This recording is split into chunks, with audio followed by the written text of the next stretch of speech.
Shalom, salam sejahtera dimanapun Anda berada.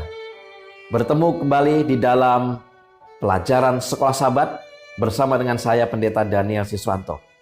Saudara sekalian, kita telah tiba di pelajaran yang ke-6 di triwulan yang ke-4 di tahun 2021 ini. Dan judul pelajaran kita pada Sabat hari ini adalah Dan Bangsa Besar Manakah?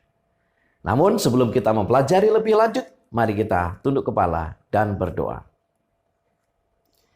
Bapa kami yang di sorga, sementara kami akan mempelajari firman-Mu, urapi kami dengan kuasa Roh Kudus-Mu.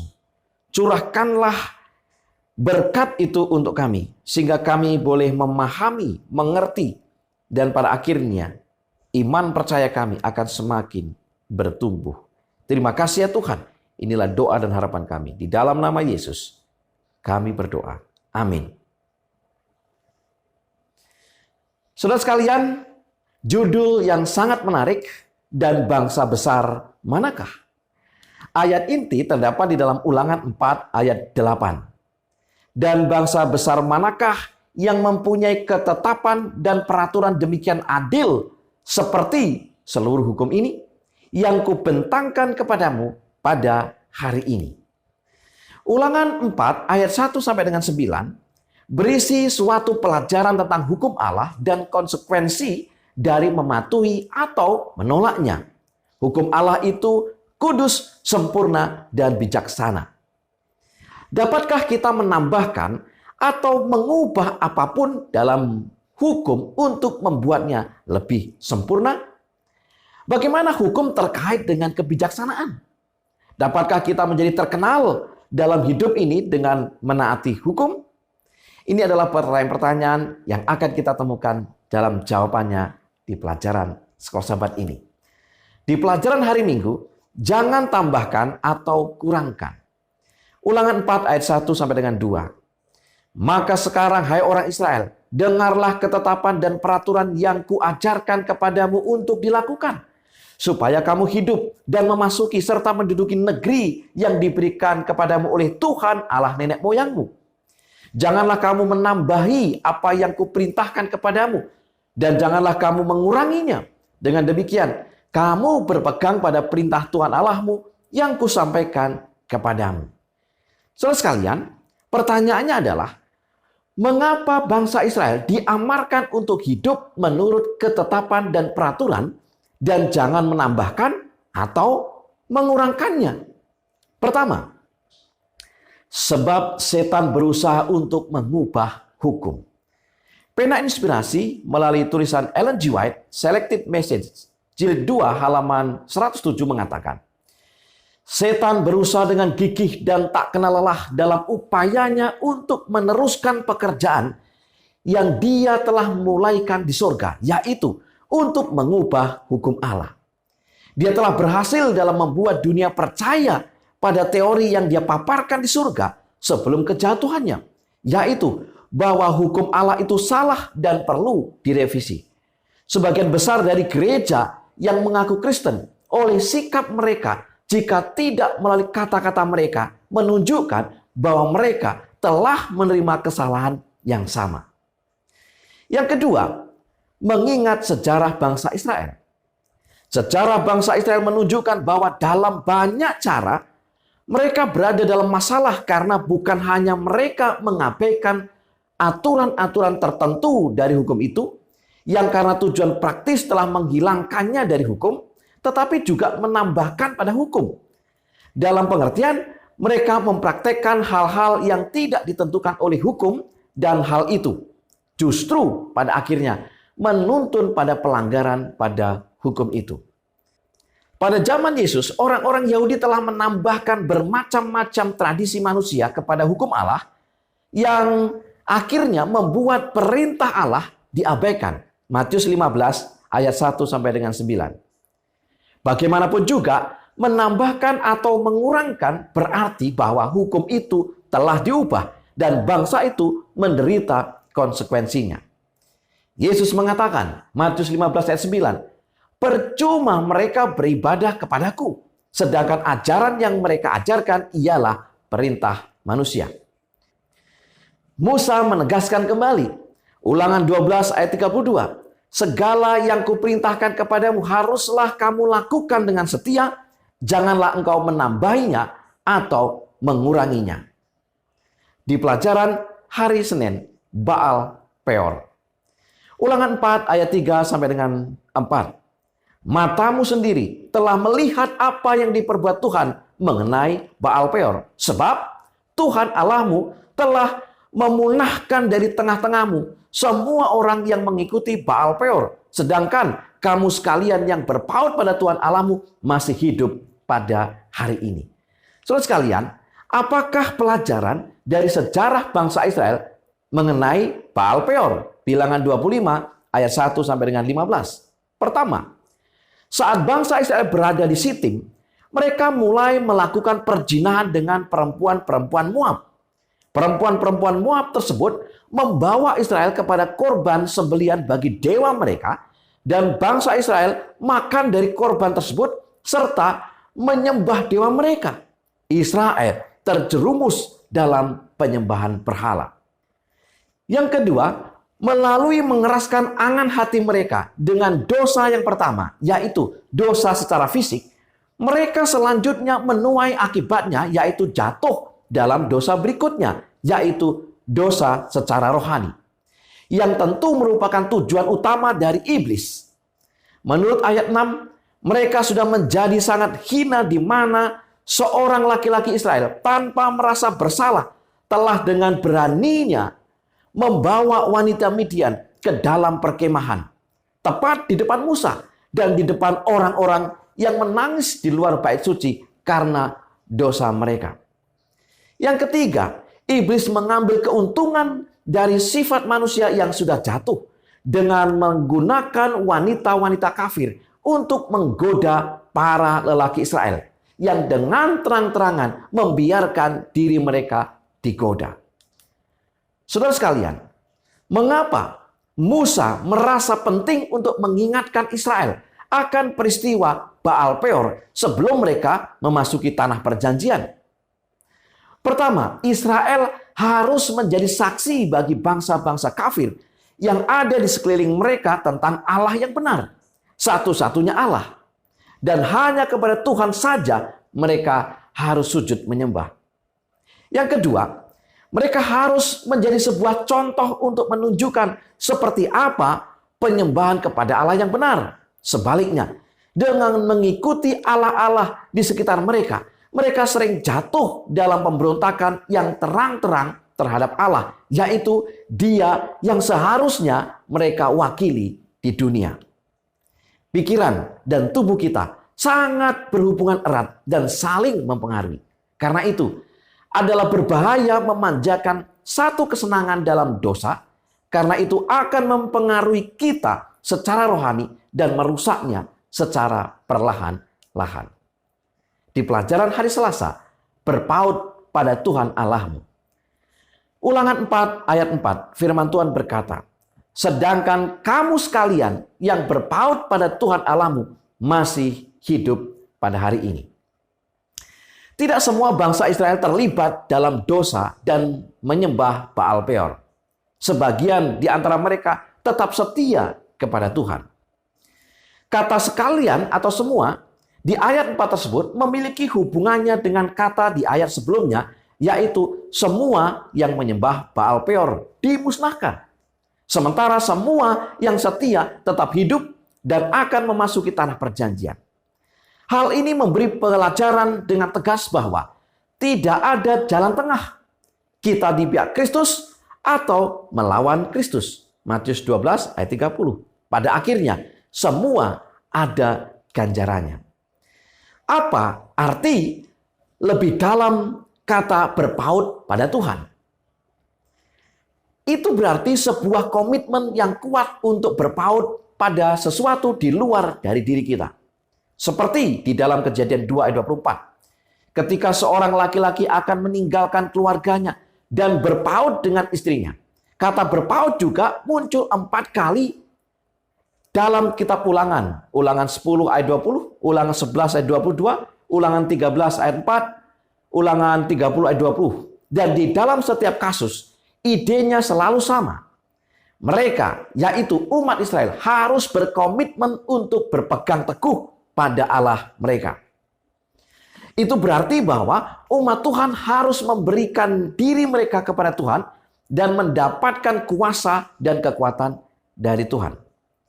Berpaut pada Tuhan juga berarti bahwa umat Tuhan harus membuat pilihan untuk berpaut pada Allah dan kemudian di dalam kuasa dan kekuatannya menghindari supaya jangan jatuh dalam dosa.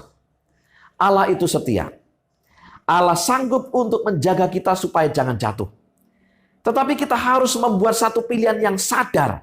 Sebagaimana yang dilakukan oleh orang setia pada peristiwa Baal Peor untuk berpaut pada Allah. Dengan demikian, kita bisa diyakinkan bahwa apapun pencobaan itu, kita bisa tetap setia. Yudas 1 ayat 24, 1 Korintus 10 ayat 13, Ulangan 13 ayat yang ketiga. Berdoa, belajar Alkitab, beribadah, persekutuan dan melayani akan menolong kita untuk terus berpaut pada Tuhan. Ulangan 13 ayat 4. Tuhan Allahmu harus kamu ikuti. Kamu harus takut akan Dia. Kamu harus berpegang pada perintahnya. Suaranya harus kamu dengarkan. Kepadanya harus kamu berbakti dan berpaut. Di pelajaran hari Rabu, dan bangsa besar manakah? Apa yang membuat satu bangsa menjadi besar umumnya adalah apa yang dicapainya.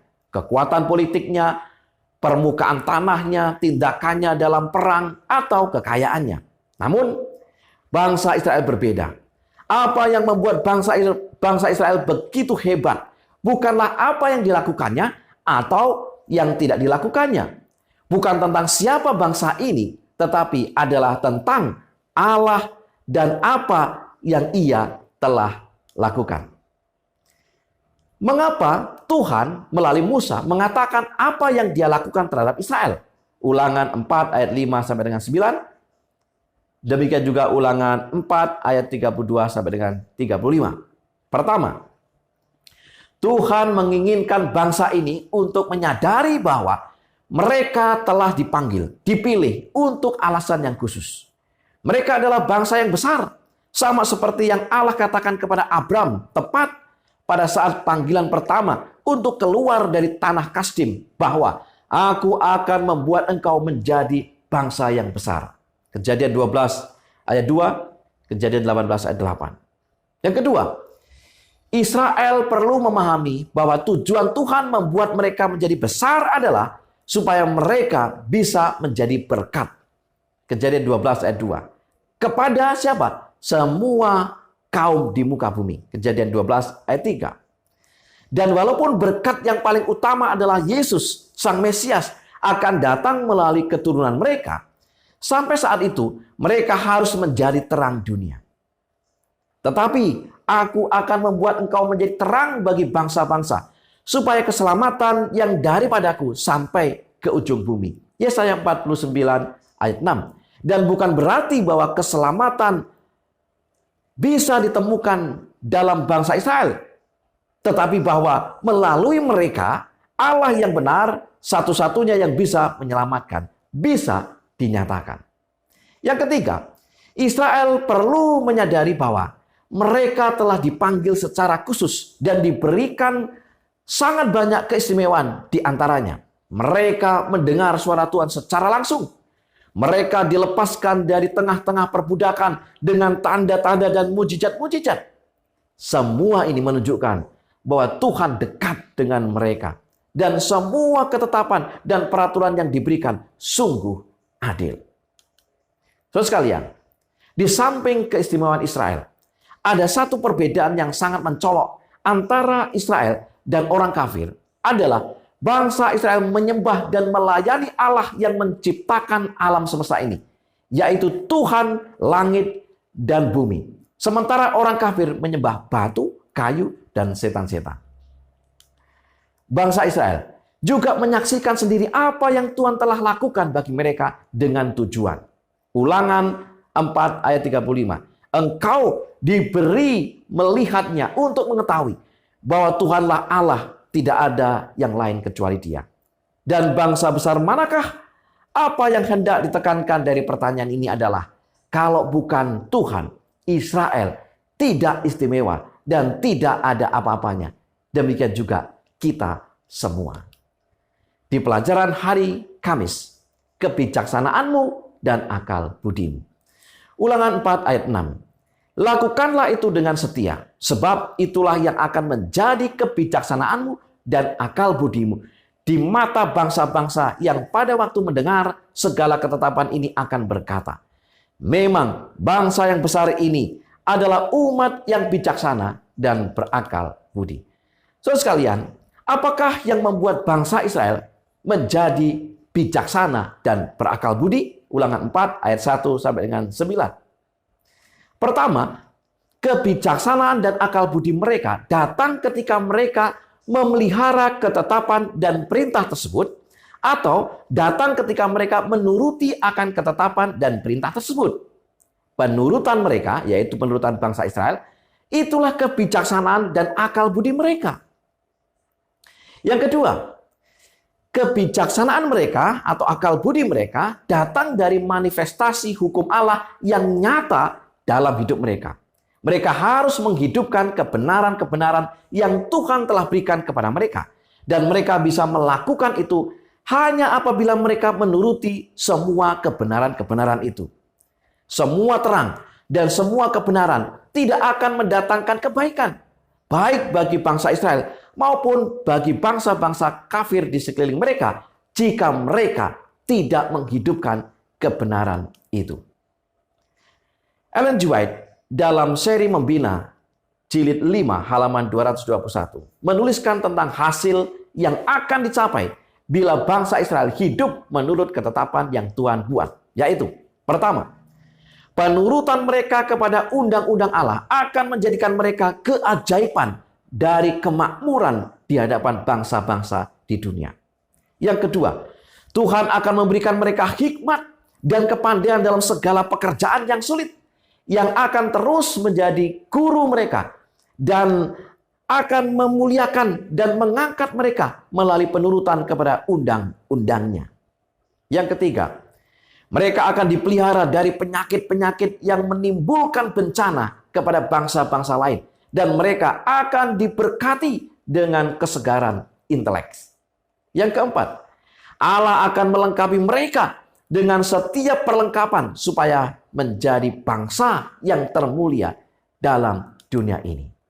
Di dalam Matius 5 ayat 13 sampai dengan 16, Yesus mengatakan supaya kita merefleksikan hal yang sama seperti yang ia telah katakan kepada Israel kuno. Apa itu? Jadilah garam dan terang dunia. Saudara sekalian, sebagai kesimpulan pelajaran sekolah sahabat kita. Yang pertama, pada zaman Yesus, orang-orang Yahudi telah menambahkan bermacam-macam tradisi manusia kepada hukum Allah yang akhirnya membuat perintah Allah diabaikan. Menambahkan atau mengurangi hukum Allah berarti bahwa hukum itu telah diubah dan bangsa itu menderita konsekuensinya. Yang kedua, pikiran dan tubuh kita sangat berhubungan erat dan saling mempengaruhi. Karena itu adalah berbahaya memanjakan satu kesenangan dalam dosa. Karena itu akan mempengaruhi kita secara rohani dan merusaknya secara perlahan-lahan. Yang ketiga, berdoa, belajar Alkitab, beribadah, persekutuan dan melayani akan menolong kita untuk terus berpaut pada Tuhan. Yang keempat, dan bangsa besar manakah? Apa yang ditekankan dari pertanyaan ini adalah, kalau bukan Tuhan, Israel tidak istimewa dan tidak ada apa-apanya. Demikian juga kita semuanya. Yang kelima, kebijaksanaan dan akal budi datang ketika kita memelihara ketetapan dan perintah Allah. Atau datang ketika kita menuruti akan ketetapan dan perintah tersebut. Penurutan kita, itulah kebijaksanaan dan akal budi kita. Hukum Allah nyata dalam hidup kita. Saudara-saudaraku yang kasih Tuhan, itulah pelajaran sekolah sahabat yang bisa saya sampaikan.